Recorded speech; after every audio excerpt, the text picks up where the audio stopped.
I'm in Teachable, and because you're watching this, I'm going to assume that you know what Teachable is. So I'm inside a course, which is my test course, where I try things out, and I'm inside a lecture. And what I'm going to do is show a problem that Teachable has with images and responsiveness.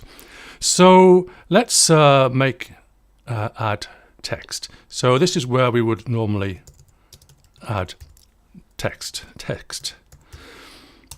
And you can add an image by clicking on the image icon here. So we'll do that. And I'll drag a file over, an image file. So we've got a red flower, and the file is 1000 pixels wide, which is the maximum that Teachable recommends, which is fine. So let's do another one. So I'll just make a bit of space. There we go. Let's do 2 new lines. And I'm going to put in another flower. So the image icon, and here comes a white flower. So there we have it. They both look very, very similar in size. But what I'm going to do here is I'm going to leave the rose, the red flower, I'm going to leave that as it is. And the white one, I'm going to change the size of the image.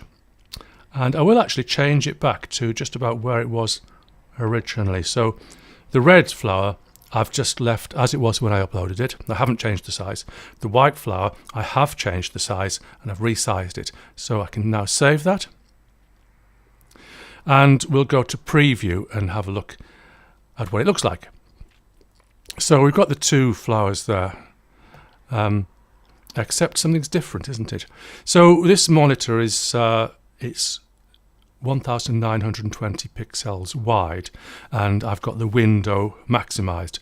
So the red flower has responded to the width of the browser window, which is good, and it's responded to fill the full width of that panel.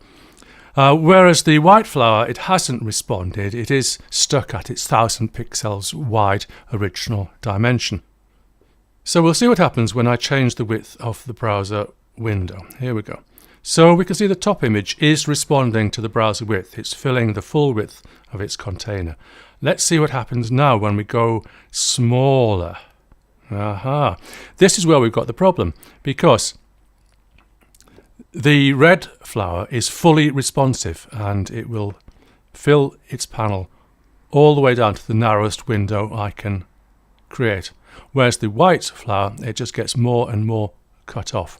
So this to me is a problem. I should be able to have all of my images responsive, and this isn't the case. Whenever you resize an image, it becomes unresponsive, and therefore it'll be cut off on smaller screens. And I've tried it on my phone, and yes, indeed, the image is cut off.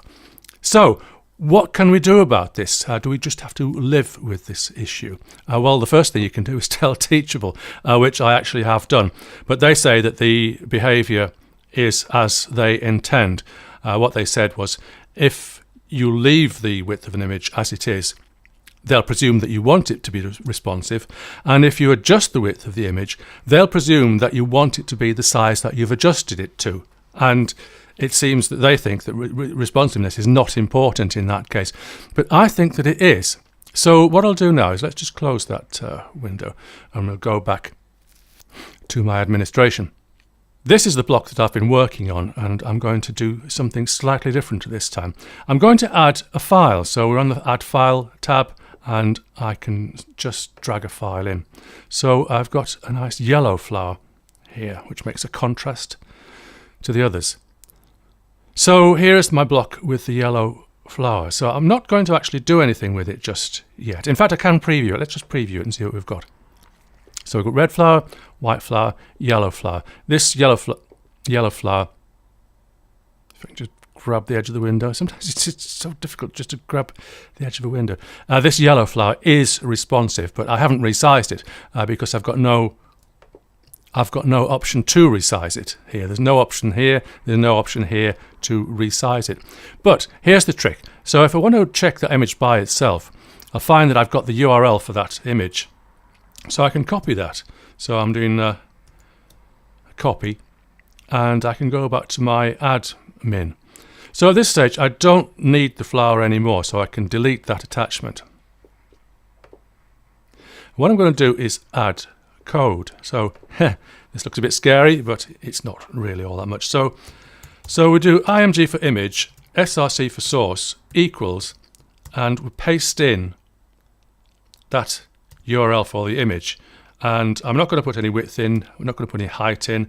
An image should have an alt tag, but I'm not going to put anything in there just at the moment. So there's my image. But the clever thing is I can give it a style. Style equals. And what I'm going to put in the style is I'm going to put width 100%. And then I'm going to put max width. I'll make it 800 pixels, so slightly narrower than its normal size. So what the width will do is it'll set the width to 100% if it can, but max width overrides width. So if the window is large enough that the image would be more than 800 pixels at 100%, it will constrain it to 800 pixels. So now we can save that, and I'll go back to the preview and see what we've got here. So there's the red flower, there's the white flower, which is problematical, and there's my lovely yellow flower. So what's going to happen now as I reduce the browser width is, will it respond? Will it not? Let's see. Hey, there we go. It is fully responsive. So we've got a fully responsive image there, but we've limited the size of the image to something sensible, which is really important for tall images actually. You don't want a tall image filling the full width of the screen. That's just crazy, because you end up just scrolling and scrolling and scrolling to get to the bottom of the image. You can't even see all of it in one go. So this is what we need to do. It sounds like a bit of a rigmarole, and if you had a lot of images, this would be a bit of a trouble. So there you go. Teachable has a problem with image responsiveness, but there is a reasonably quick way around it. Don't forget to like and subscribe, and I'll see you in the next video.